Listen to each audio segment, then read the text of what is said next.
আসসালামু আলাইকুম ওয়া রাহমাতুল্লাহি ওয়া বারাকাতুহু।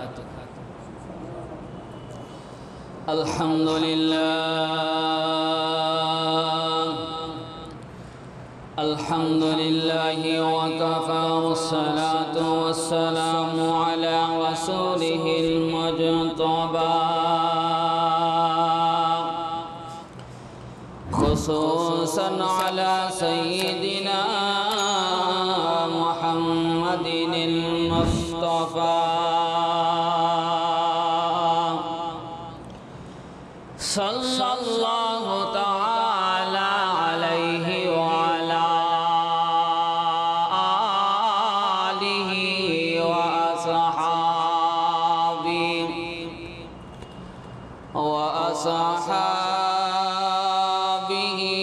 ওয়া বারাকা ওয়া সাল্লামা তাসলিমান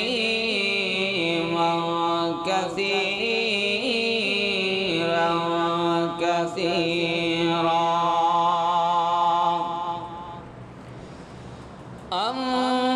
أما بعد فأعوذ بالله من الشيطان الرجيم.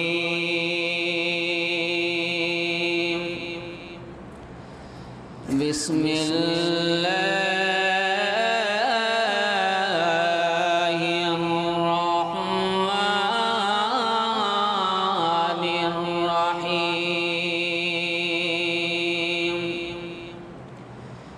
وقضى ربك ألا تعبدوا إلا إياه وبالوالدين إحسانا.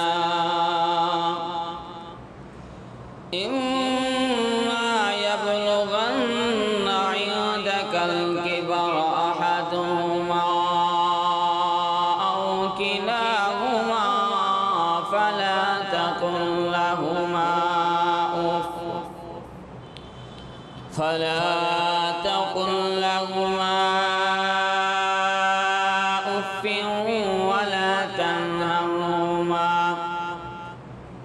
أف ولا تنهرهما وقل لهما قولا كريما.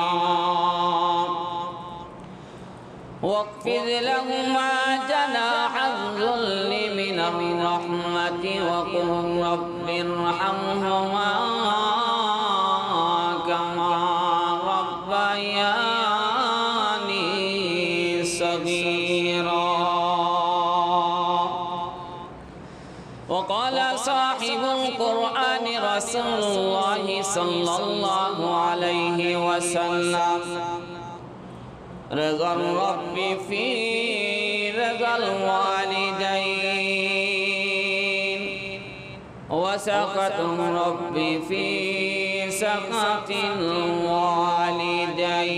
الوالدين. وقال تعالى في شان حبيبه ومحبوبه ومخبرا إن الله وملائكته يصلون على النبي يا أيها الذين آمنوا صلوا عليه وسلموا تسليما. সকলে জবান খুলে আমাদের দুরূদ ইব্রাহিম পড়ি। আল্লাহুম্মা সাল্লি আলা মুহাম্মাদিন ওয়া আলা আলি মুহাম্মাদ কামা সাল্লাইতা আলা ইব্রাহিম ওয়া আলা আলি ইব্রাহিম ইন্নাকা হামিদুম مجيد. اللهم بارك على محمد وعلى آل محمد كما باركت على إبراهيم وعلى آل إبراهيم إنك حميد مجيد. بلغ العلا بكماله كشف الدجى بجماله حسنت جميع خصاله صلوا عليه وآله محمد या कर कुफ्र को मिटाया कुफ्र को मिटा कर सदाकत बताया बलगल उला बिकमालिही कशफत दुजा बिजमालिही हसनत जमीअ खिसालिही सल्लु अलैहि व आलिही ला इलाहा इल्लल्लाह ला इलाहा इल्लल्लाह ला इलाहा ला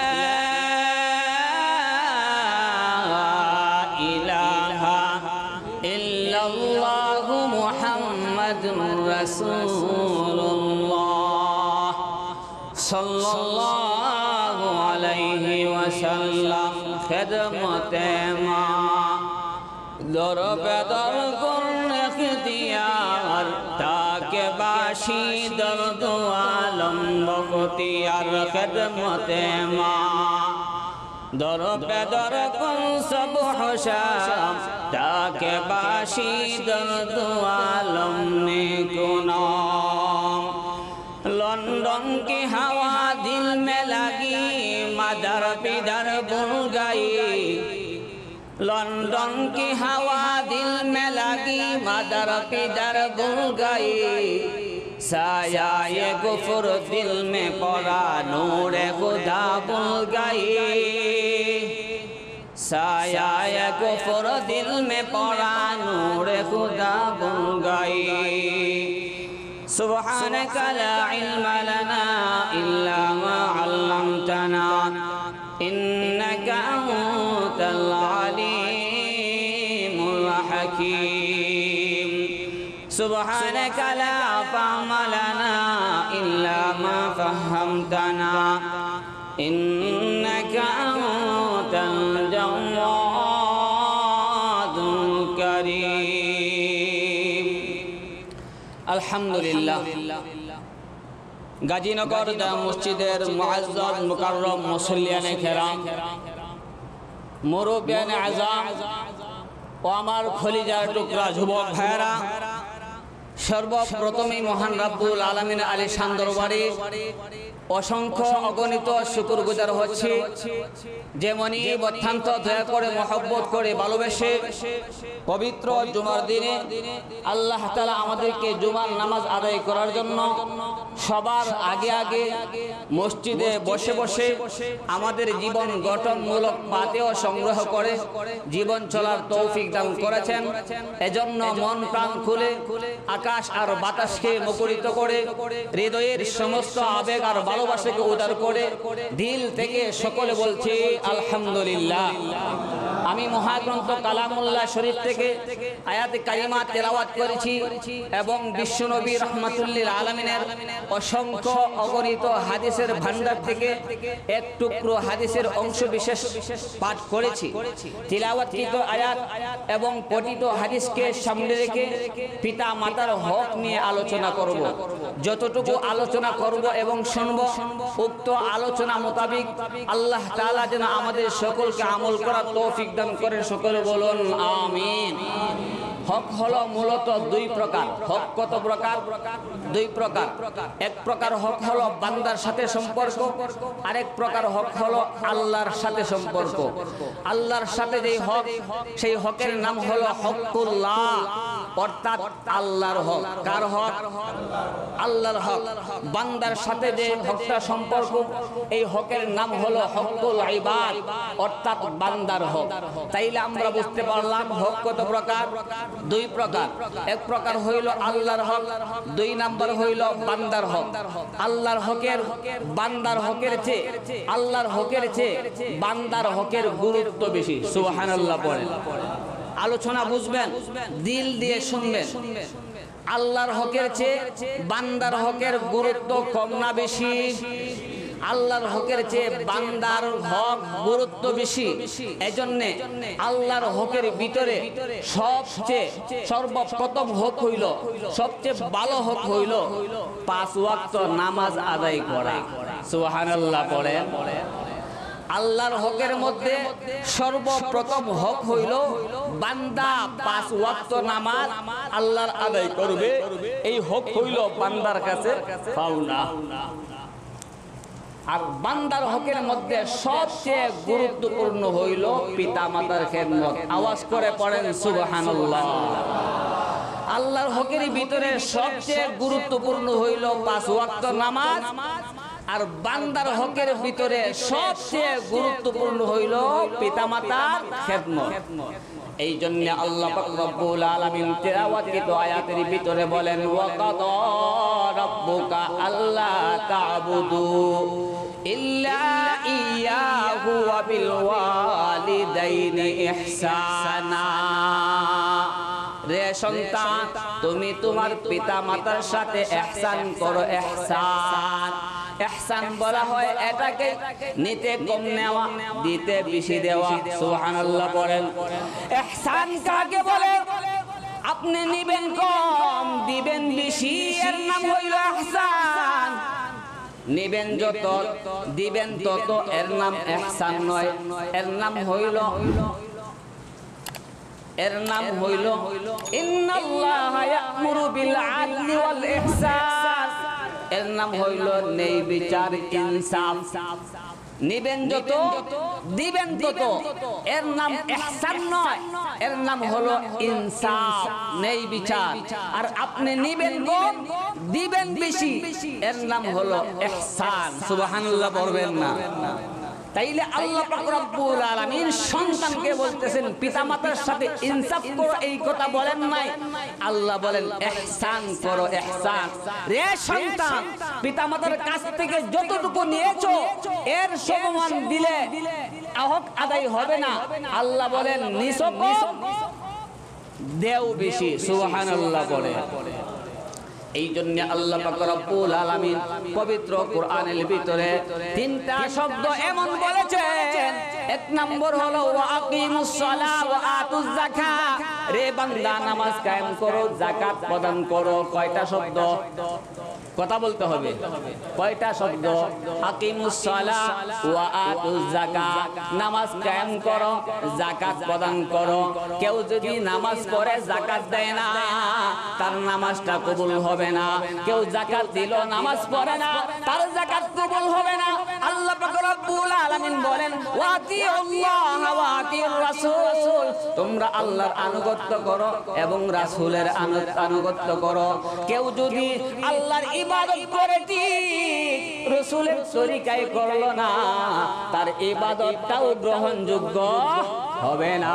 এই জন্য আল্লাহ পাক রব্বুল আলামিন বলেন ওয়াতিউল্লাহ ওয়া আতিউর রাসূল। আল্লাহর হুকুম রাসূলের তরিকায় করো। 3 নম্বর আল্লাহ পাক রব্বুল আলামিন বলেন আনিশকুরুলি ওয়া লিওয়ালিদাইক। সুবহানাল্লাহ বলেন না? আল্লাহ বললেন সন্তান, আমি আল্লাহর শুকর আদায় করো এবং তোমার পিতামাতার শুকর আদায় করো। সুবহানাল্লাহ। এই জন্য আল্লাহ পাক রব্বুল আলামিন এক আয়াতের ভিতরে আল্লাহ তাআলার ইবাদতের পরপরই আল্লাহ তাআলা মা বাবার সাথে সন্তানকে আদেশ করেছেন তোমরা পিতামাতার সাথে সুন্দর আচরণ করো, ইহসান করো, ইহসান। ওয়া কাদা রাব্বুকা আল্লা তা'বুদু ইল্লা ইয়াহু ওয়া বিল ওয়ালিদাইনি ইহসানা। হক হইল দুই প্রকার, আল্লাহর হক এবং বান্দার হক। আল্লাহর হকের গুরুত্ব বেশি না বান্দার হকের গুরুত্ব বেশি? বান্দার হকের গুরুত্ব বেশি। আল্লাহ বলেন আমার ইবাদত করো। এই কথা বলার পরে আল্লাহ পাক রব্বুল আলামিন বলেন, রে সন্তান তোমরা পিতা মাতার সাথে ইহসান করো। সুবহানাল্লাহ। ওয়া বিল ওয়ালিদাইনি ইহসানা। রে সন্তান তুমি তোমার পিতা মাতার সাথে ইহসান করো। কোন সময় করবা? ইহসানের প্রয়োজন যে সময় হয় সেই সময় করবা। আল্লাহ পাক রব্বুল আলামিন পবিত্র কুরআনুল কারীমের ভিতরে আল্লাহ বলেন আকিমুস সালাহ, নামাজ কায়েম করো। এর ব্যাখ্যা কুরআনুল কারীমের ভিতরে কোথাও নাই, হাদিসের ভিতরে পাওয়া যায়। আল্লাহ পাক রব্বুল আলামিন বলেন ওয়া আতিমুল হজ্জ ওয়াল উমরা, হজ উমরা আদায় করো। কেমন করে করবা তা কুরআনের ভিতরে নাই, হাদিসের ভিতরে পাওয়া যায়। কিন্তু এর বিপরীতে আল্লাহ পাক রব্বুল আলামিন বলেন রে সন্তান তোমরা পিতা মাতার সাথে সুন্দর আচরণ করো, ইহসান করো। কোথায় পাবো? হাদিসে দেওয়ার প্রয়োজন হয় না। আল্লাহ পাক রব্বুল আলামিন কুরআনের ভিতরে আল্লাহ তাআলা ব্যাখ্যা শুরু করে দিয়েছে। তাইলে বোঝা গেল পিতা মাতার সাথে সন্তান সুন্দর আচরণ করার দরকার আছে না নাই? আল্লাহ পাক রব্বুল আলামিন জানেন যৌবনকালে পিতা মাতার সাথে যুবকেরা সুন্দর আচরণ করবে না। এই জন্যই তো আল্লাহ পাক রব্বুল আলামিন ব্যাখ্যা শুরু করছেন। ব্যাখ্যা ওয়া বিল ওয়ালিদাইনি ইহসানা। রে সন্তান পিতা মাতার সাথে ইহসান করো। কোন সময় ইহসান করব জানার দরকার আছে না নাই? আল্লাহ পাক রব্বুল আলামিন বলেন ইম্মা ইয়াবলুগান্না ইনদাকাল কিবার আহাদুহুমা আও কিলাহুমা। যখন তোমার পিতা মাতা উভয়জন অথবা উভয়ের একজন বৃদ্ধ বয়সে পৌঁছে, সুবহানাল্লাহ বলবেন। ও বৃদ্ধ বাবারা আজকে চোখের পানি ছাড়ে আর হুজুরের কাছে দোয়া চান। হুজুর আমার কথা তো সন্তান শুনে না। আল্লাহ পাক রব্বুল আলামিন তো জানেন বাবা যখন বৃদ্ধ বয়সে পৌঁছে যাবে তখন বাবার কন্ট্রোলে সন্তানরা থাকবে না। এই জন্য আল্লাহ পাক রব্বুল আলামিন কত সুন্দর ভাষায় বলতেছেন ওয়া বিল ওয়ালিদাইনি ইহসানা। পিতা মাতার সাথে ইহসান করো, নিছক কম দেও বেশি। সুবহানাল্লাহ। কোন সময় করবা? যখন তোমার পিতা মাতা উভয়জন অথবা উভয়ের একজন বার্ধক্যে পৌঁছে যায়, বৃদ্ধ হয়ে যায়। যেমন আপনি ছোটবেলা বাবার পকেট থেকে টাকা নেওয়ার জন্য কতবার না বাবার পকেটের দিকে তাকায় রইছ। বাবার পকেটের দিকে যখন তাকাইছ রে সন্তান, বাবা বুঝতে পেরেছে আমার সন্তান এখন স্কুলে যাবে, কলেজে যাবে, টাকা পয়সার প্রয়োজন আছে না নাই? তোমার মুখের দিকে বাবা চাহনি দিয়া বুঝতে পারতো আমার ছেলেটার কোন টাকার প্রয়োজন রে সন্তান। কিন্তু তোমার বাবার চেহারার দিকে একদিন তাকাইলা না। তোমার বাবা বার্ধক্যের কারণে বার্ধক্যে পৌঁছে গেছে, রুজি রোজগার ঠিক মতো করতে পারে না। মনে চায় আমার বন্ধুটাকে এক কাপ চা খাওয়াবো, মনে চায় আত্মীয়র বাড়িতে বেড়াতে যাব, আমার ছোট বোনটাকে দেখে আসবো। কিন্তু বার্ধক্যের কারণে টাকা পয়সা রোজগার করতে পারে না, পকেটের ভিতরে টাকা নাই। নাফরমান সন্তান একদিন বাবার চেহারার দিকে তাকাইল না, বাবার দুঃখটা বুঝলো না। আল্লাহ পাক রব্বুল আলামিন বলেন এরা হইল নাফরমান সন্তান। নাউজুবিল্লাহ বলেন না। এর বিপরীতে যদি সন্তান মা বাবার চেহারার দিকে সুন্দর তাকায়, আল্লাহ পাক রব্বুল আলামিন বলেন যেই সন্তান বাবার কষ্ট ব্যথা বুঝার জন্য চেহারার দিকে তাকাইবে, আল্লাহ পাক রব্বুল আলামিন তার নামায়ে আমলে কবুল হজ্জের সওয়াব দান করে দেবে, কবুল হজ্জের সওয়াব দান করবে। এই জন্য আল্লাহ পাক রব্বুল আলামিন বলেন ইম্মা ইয়াবলুগান্না ইনদাকাল কিবার আহাদুহুমা আও কিলাহুমা ফালা তাকুল লাহুমা ও রে সন্তান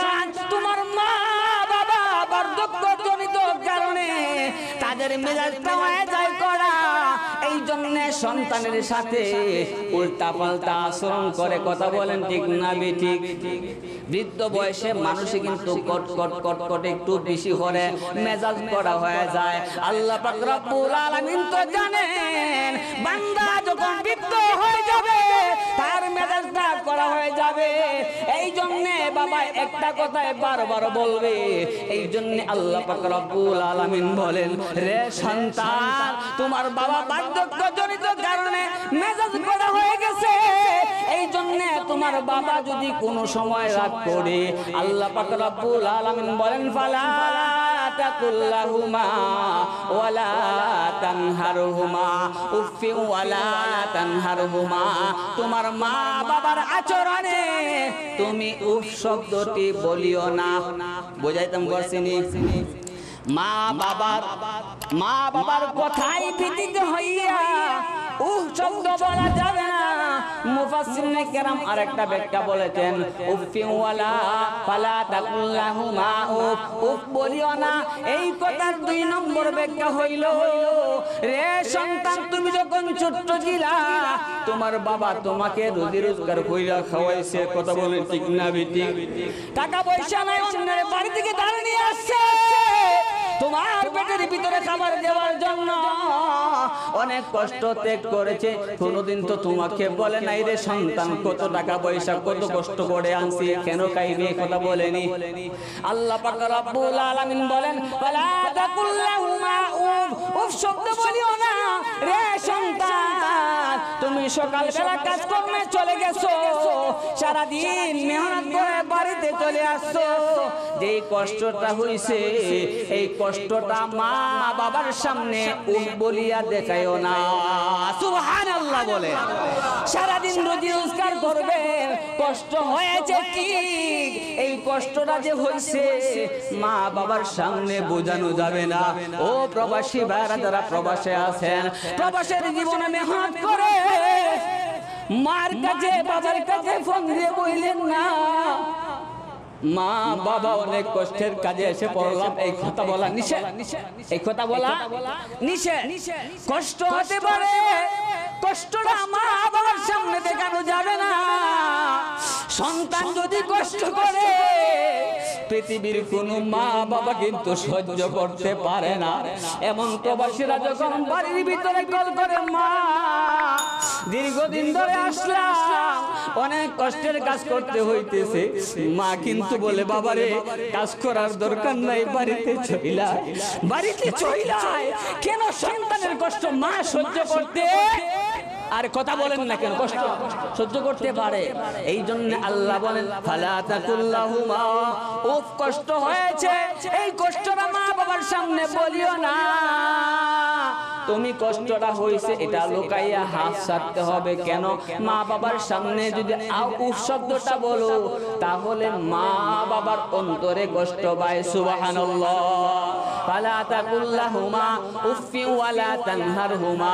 রে সন্তান, মা বাবাকে ধমক দিও না, মা বাবাকে কি দিও না? দমক দিও না।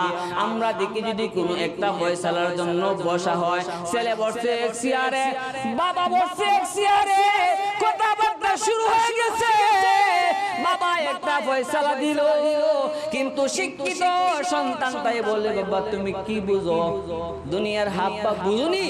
এই কথা বলে কি বলে না? বাস্তব কথা। আমি একদিন বসা ছিলাম, ছেলে এক চেয়ারে, বাবা এক চেয়ারে। আমার মুসল্লি ছিল, আমাকে চা পান করানোর জন্য তার ঘরে দাওয়াত করছে। আমি চা খাই, বাবা একটা ফয়সালা দিল। ওই সন্তানটাই বাবার মুখামুখি হইয়া বলতে লাগলো, দুনিয়ার হাত পা বুঝুনি, ফয়সালাতে দিলাও খালি বুঝুনি। তাইলে বোঝা গেল এরা বাধ্যগত সন্তান না, এরা হইল মা বাবার নাফরমান সন্তান। কথা বলেন ঠিক না বেঠিক? এই জন্য আল্লাহ বলেন, ওয়ালা তানহারহুমা, মা বাবাকে ধমক দিও না। আল্লাহ পাক রব্বুল আলামিন উফ শব্দ ব্যবহার করার পরেও বলেছেন তানহারহুমা, ধমক দিও না। উফ বলাই তো যথেষ্ট ছিল, তানহারহুমা সেই শব্দ আনার তো কোনো প্রয়োজন ছিল না। আল্লাহ পাক রব্বুল আলামিন এই জন্যই কেন এনেছেন জানেননি? অনেক বাবা আছে কলিজার টুকরা টুকরা সন্তান মাত্র একটা, ওই সন্তানটাই যদি মা বাবাকে দমক দেয়, মা বাবা দমকটাও কিন্তু খুশি মনে নিয়ে নেই। কথা বলেন ঠিক না বেঠিক? আরে জোরে বলেন, কথা বলেন ঠিক না বেঠিক? মাত্র কলিজার টুকরা একটা সন্তান, সন্তান যদি মা বাবাকে দমক দেয় তারপরেও হাসি মুখে বরণ করে নেই। কথা বলেন ঠিক না বেঠিক? এই জন্য আল্লাহ বললেন, সন্তান তোমার প্রতি তোমার মা বাবা দুর্বল, দুর্বল থাকার পরেও তুমি যদি দমক দাও, হাসি মুখে বরণ করে নিল, মাকে দমক দেওয়া যাবে না। সুবহানাল্লাহ। ওয়ালা তানহারহুমা, পিতা মাতাকে দমক দিও না। তাইলে কেমন করে কথা বলতে হবে? আল্লাহ পাক রব্বুল আলামিন বলেন, ওয়া কুল্লাহুমা, তাদের সামনে এমন ভাবে কথা বলো, কাউলান কারীমা, সম্মানজনক কথা বলো। সুবহানাল্লাহ। সম্মানজনক কথা বলতে কি কথা? নরম নরম ভাষায় কথা বলো, যে ভাষা মা বুঝতে সহজ হয় সেই কথায়, সেই ভাষায় কথা বলো। ও ছাত্র ভাইরা, আপনার মা বাবা কৃষি কাজ করে তোমাকে অনেক উচ্চ শিক্ষিত বানাইলো, ঢাকা শহরে থাকো, ঢাকা শহরের ভাষা যেমন আপনি একটা শুদ্ধ ভাষায় কথা বলতে পারেন, অনেক এমন এমন শুদ্ধ ভাষা আছে যেই ভাষা বললে মা বাবা বুঝে না। আল্লাহ পাক রব্বুল আলামিন বলেন, ওয়া কুল্লাহুমা কাউলান কারীমা, মা বাবার সাথে সম্মানজনক কথা বলো। মুফাসসিরিনে কেরাম বলেন, তুমি যদি শুদ্ধ ভাষায় কথা বলতে মা বাবা বুঝতে সহজ হয় গ্রাম এলাকার মানুষ, এই জন্য তোমার মা বাবার সাথে আঞ্চলিক ভাষায় কথা বলো। সুবহানাল্লাহ। ওয়াকফিদ লাহুমা জানাহাজ যুল্লি মিনার রাহমা, রে সন্তান সুন্দর ভাষায় কথা বললেই শুধু হবে না, সুন্দর ভাষায় কথা বললেই শুধু হবে না। আল্লাহ বলেন, ওয়াকফিদ লাহুমা জানাহুন, জানাহুন মানে পাকা।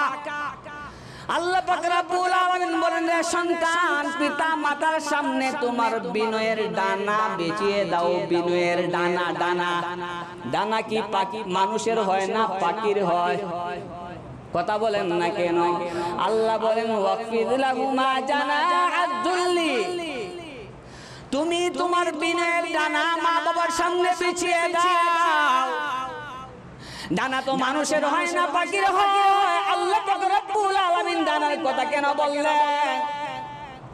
আমরা যারা আছি গ্রাম অঞ্চলের মানুষ, দেখবেন একটা পাখির যদি একটা ডানা বেঁধে দেওয়া হয়, সে আগের মতো কিন্তু উড়তে পারে না। যদি দুইটা ডানা বেঁধে দেওয়া হয় একেবারে উঠতে পারে না। যদি দুইটা ডানা পাখির বিছিয়ে দেওয়া হয়, তার নিজস্ব শক্তিতে আর লড়তে পারে না। আল্লাহ পাক রব্বুল আলামিন এই জন্যই যুবকদেরকে বলেছেন, ওয়াকফিদ লাহুমা জানাহাজ যুল্লি, তোমার পিতা মাতার সামনে বিনয়ের ডানা বিছিয়ে দাও। যেমন পাখির একটা ডানা বেঁধে দিলে আগের মতো উঠতে পারে না, দুইটা ডানা বেঁধে দিলে তার নিজস্ব শক্তিতে উঠতে পারে না। রে সন্তান, তুমিও তোমার পিতা মাতার সামনে তোমার বিনয়ের ডানা বিছিয়ে দাও। মা বাবার সামনে তোমার নিজস্ব শক্তি দেখানো যাবে না।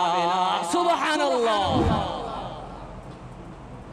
মা বাবাকে দমক দেও, মা বাবাকে বলো যুগের তাল বুঝো না, ফয়সালা খালি এমনি দিলে ওই বলি। রে সন্তান, তুমি তো বাধ্যগত সন্তান না, তুমি হইলা না ফরমান সন্তান। নাফরমান সন্তান হলে কি হয় সামনে আলোচনায় বুঝবেন।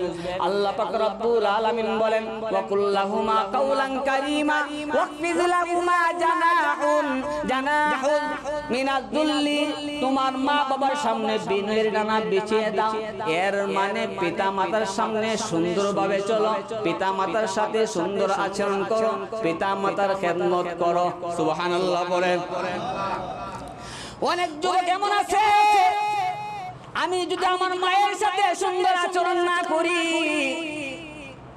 আমার বড় ভাই বলবে তোরে অত টাকা পয়সা দিয়ে শিক্ষিত বানাই না, তুই মায়ের সাথে সুন্দর আচরণ করলি না। এই বয়ে যদি মা বাবার সাথে সুন্দর আচরণ করে হবে না, হবে না। এই জন্য আল্লাহ পাক রব্বুল আলামিন বলেন মিনার রাহমান, অনুগ্রহের সাথে করো। চাচাই কি বলবে, বাবাই কি বলবে, বড় ভাই কি বলবে, এই চাপে পড়িয়া মা বাবার সাথে সুন্দর আচরণ করলে হবে না, সুন্দর আচরণ করতে হবে অনুগ্রহ এবং দয়ার সাথে। সুবহানাল্লাহ। কেমন দয়া, কেমন দয়া! ছোটবেলায় তুমি কথা বলতে পারতা না, শুধু হা হা করে কান্না করতা, কান্নার ভাষা বুঝে মা কিন্তু দৌড়ে চলে আসছে তোমার প্রতি। যদি সেই দিন দয়া না করতো তাইলে তুমি এই পৃথিবীর আলো দেখতে পারতা না। তোমার পেটের ভিতরে ক্ষুধা, মা কাজ করলে ব্যস্ত, তুমি যখন হা করে কান্না শুরু করে দিলা, কথা বলতে পারো না, মায় কিন্তু বুঝতে পারছে আমার সন্তান তার পেটের মধ্যে ক্ষুধা। সুবহানাল্লাহ পড়বেন না? এরকম ভাবে দয়া করে যে তোমার প্রতি যে মা বাবা, এরকম ভাবে দয়ার কথা শুনে শুনে, দয়ার কথা স্মরণ করে করে, ওয়াকফিদ লাহুমা জানাহাযুল্লি মিনার রাহমা, অনুগ্রহের সাথে পিতা মাতার সাথে সুন্দর আচরণ করো, পিতা মাতার খেদমত অনুগ্রহের সাথে করো। আল্লাহ পাক রব্বুল আলামিন বলেন, রে সন্তান, অনেক যুবক এখানে হাজির হয়ে গেছে, আদরের মা বাবা দুনিয়াতে নাই, এরকম মানুষ এখানে আছে না নাই? আমরা এরকম মানুষের, যাদের মা বাবা নাই, যাদের মা বাবা নাই, এদেরকে আমরা এখন দেখব না। যাদের মা বাবা দুইজন অথবা উভয়ের একজন জীবিত আছে, আল্লাহ তাআলার নিয়ামত, আল্লাহ তাআলার নিয়ামত। রাসূল বলেছেন, কোন ব্যক্তি যদি তার মা বাবাকে জীবিত অবস্থায় পাইল, তার খেদমত করে তাকে সন্তুষ্ট করে জান্নাত অর্জন করতে পারলো না, সে ব্যক্তিটা ধ্বংস হয়ে যাক। করেন নাউজুবিল্লাহ। হাত তুলেন কার মা বাবা আছে, অথবা দুইজনের একজন আছে, তাইলে বোঝা গেল বেশি অংশের মানুষের মা বাবা আছে। হাত নাবান। যে আলোচনাগুলি করলাম, যাদের মা বাবা আছে, এই সুবর্ণ সুযোগ গ্রহণ করার সময় আছে না নাই? তাইলে আজকে থেকে নিয়ত করে মা বাবার সাথে কোনোদিন খারাপ আচরণ করব না, মা বাবাকে সন্তুষ্ট রাখবো। রাসূল বলেছেন, রাযাল রাব্বি ফি রাযাল ওয়ালিদাইন ওয়া সাকাতুর রাব্বি ফি সাকাতিল ওয়ালিদাইন। পিতা মাতাকে সন্তুষ্ট করলে আল্লাহ সন্তুষ্ট হয়। সুবহানাল্লাহ। পিতা মাতাকে অসন্তুষ্ট করলে আল্লাহ অসন্তুষ্ট হয়ে যায়। পিতা মাতাকে যদি অসন্তুষ্ট করে আল্লাহ তাআলার ইবাদতও করেন, ইবাদতও আল্লাহ তাআলা কবুল করবেন না। নাউজুবিল্লাহ বলেন না? পিতা মাতাকে অসন্তুষ্ট করে যদি আল্লাহর ইবাদতও করেন, ইবাদত গ্রহণযোগ্য? একটা ঘটনা সংক্ষেপে কইলা দিই। এক যুবকের মা অসুস্থ, হজ্জের মৌসুম চলে আসছে, হজ্জে যাবে, মার কাছে পারমিশন চাইলো, আমাকে হজ্জে যাওয়ার অনুমতি দিন। মা বলতে লাগলো, আমি তো অসুস্থ, না জানি কোন দিন পৃথিবী থেকে চলে যায়, আমার লাশ পর্যন্ত পাবি না। মা অনুমতি দিল না। একবার, দুইবার, তিনবার, কয়েক বছর এভাবে চলে গেল। যুবক কিসের নিয়ত করছে? নাফরমানি করার নিয়ত করছে না আল্লাহর ইবাদত করার নিয়ত করছে? আরে কথা বলেন না কেন যুবক? আল্লাহর ইবাদত করার নিয়ত করার পরেও কিছুদিন চলে গেল, কয়েক বছর হওয়ার পরে যুবকের এত তামান্না, মক্কায় যাওয়ার এত তামান্না, মক্কায় যাওয়ার তামান্না প্রত্যেকটা মুসলমানের অন্তরে আছে না নাই? আরে জোরে বলেন, আছে না নাই? যুবক তো ভালো কাজের জন্য নিয়ত করে ফেলেছে, মা দিলেও যাব, না দিলেও যাব। মার কাছে অনুমতি চাইলো, মা বলতে লাগলো, বাবা রে, এতদিন হয়ে গেছে যাও নাই, আমার তো মনে হয় এই পৃথিবীতে আমি আর থাকবো না, হজ্জে যাওয়ার প্রয়োজন নাই। ওই ছেলেটা চিন্তা করতে লাগলো, না এইবার আমি হজ্জের ভিতরে যাব।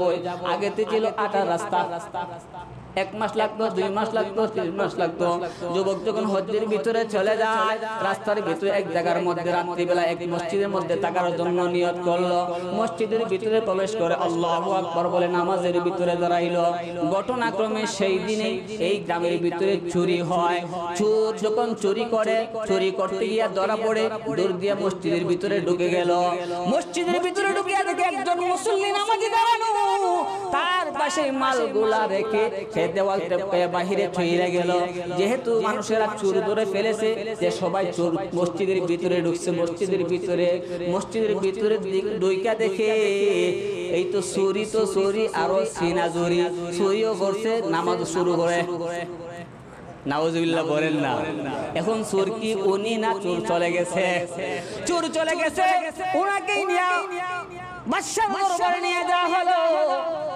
চুরি করেছে এই জন্য হাত কাটো, আর চুরি করিয়া মুসল্লির বেশ ধরছে, চুরি করিয়া মুসল্লির বেশ ধরছে, এই জন্য গলার মধ্যে জুতার মালা লটকায়া দাও। জুতার মালা লটকায়া দিয়া সারা গ্রামগঞ্জে এলান করো, মুসল্লি সেজে যদি চুরি করে এমন বিচার হয়। ওই যুবক বলতে লাগলো, না না, এটা মিথ্যা কথা। এমন ভাবে ঘোরা বলো যে মা বাবাকে অসন্তুষ্ট করে হজ্জের নিয়ত করে এরকম বিচার হয়। সুবহানাল্লাহ। এই জন্য রাসূল বলেছেন, রাজার রাব্বি ফি রাজাল ওয়ালিদাইন ওয়া সাকাতুর রাব্বি ফি সাকাতিল ওয়ালিদাইন। আল্লাহর সন্তুষ্টির ভিতরে, পিতামাতার সন্তুষ্টির ভিতরে আল্লাহর সন্তুষ্টি, পিতামাতার অসন্তুষ্টির ভিতরে কার অসন্তুষ্টি। এই জন্য মনে হয় কিছুদিন আগেই বলেছিলাম, যারা পিতামাতার সাথে সুন্দর আচরণ করবে আল্লাহ তাআলা তারে কয়টা পুরস্কার দেয়? 5টা। এর মধ্যে একটা পুরস্কার উচ্চ মর্যাদা আসীন করে। আজকে যে আপনাদের সামনে এই মিম্বরের ভিতরে আল্লামা শেখ গাজী নগরী হুজুর বসছেন, সেই মিম্বরের ভিতরে বসার যোগ্যতা কিন্তু আমার নাই। এই যোগ্যতা কে দিয়েছেন? আল্লাহ। কিসের জন্য দিয়েছে? আমার বিশ্বাস আমার মতো যোগ্য নারায়ে যেই চেয়ারের ভিতরে আল্লামা গাজী নগরী হুজুর বসেছেন, সেখানে বসার যোগ্যতা দিয়েছেন আল্লাহ আমার মা বাবার দোয়ায়। কথা বলেন ঠিক না বেটি? এই জন্য কোন যুবক আছে যাদের আব্বা আম্মা আছে, হাত তুলেন, আবার ওয়াদা করেন মত পর্যন্ত মা বাবার সাথে নাফরমানি করব না। সকলে বলেন আমিন। মা বাবা মারা গেলে আরো কিছু মারা যাওয়ার পরে আরো কিছু আছে, আলোচনা শেষ করছে এখনই সংক্ষেপে বইলা দিই। মা বাবা যাদের নাই এদের কি দায়িত্ব? এদের অনেকগুলো দায়িত্ব। 1 নাম্বার সংক্ষেপে বইলা দেই, মা বাবা মারা যাওয়ার পরে মা বাবার জন্য দোয়া করবেন, ওয়াকুর রাব্বির হামহুমা কামা রাব্বায়ানি সাগীরা। এই যুবক, মাসে 3 মাসে শ্বশুর বাড়িতে যেতে পারো, কিন্তু গুরুস্থানে বৎসরকে বৎসর চলে যায়, মা বাবার সামনে কিন্তু আপনি গিয়া দাঁড়ান। আরে কথা বলেন না কেন? দাঁড়ান নাই, শ্বশুর বাড়িতে যেতে পারেন। এই হইল একটা। 2 নাম্বার, মা বাবা যদি কোনো ওসিয়ত কইরা যায়, সেই ওসিয়ত পূরণ করা সন্তানের দায়িত্ব। 3 নাম্বার, মা বাবা যদি কোনো ঋণ হয়ে যায়, ঋণগ্রস্ত হয়ে মৃত্যুবরণ করে, সেই ঋণগুলা পিতামাতার ঋণগুলা আদায় করা সন্তানের দায়িত্ব। 4 নাম্বার হইল, যদি মা বাবা না থাকে, মা বাবাকে সন্তুষ্ট করতে চাও, বাবার ভাই চাচা আছে, বাবার সাথে যেমন আচরণ করতা চাচার সাথে ঠিক তেমন আচরণ করো। মায়ের বোন খালাম্মা আছে, মায়ের সাথে যেমন আচরণ করতা ঠিক সেমন ভাবে যদি খালাম্মার সাথে সুন্দর ভাষায় আলোচনা করো, সুন্দর ভাবে আচরণ করো, তাইলে আপনার মা বাবা কবর থেকেও আপনার প্রতি সন্তুষ্ট হয়ে যাবে। বলেন সুবহানাল্লাহ। যতটুকু আলোচনা করেছি মহান রব যেন আমাদের সকলকে আমল করার তৌফিক দান করেন। আমিন। আসসালামু আলাইকুম ওয়া রাহমাতুল্লাহি ওয়া বারাকাতুহু।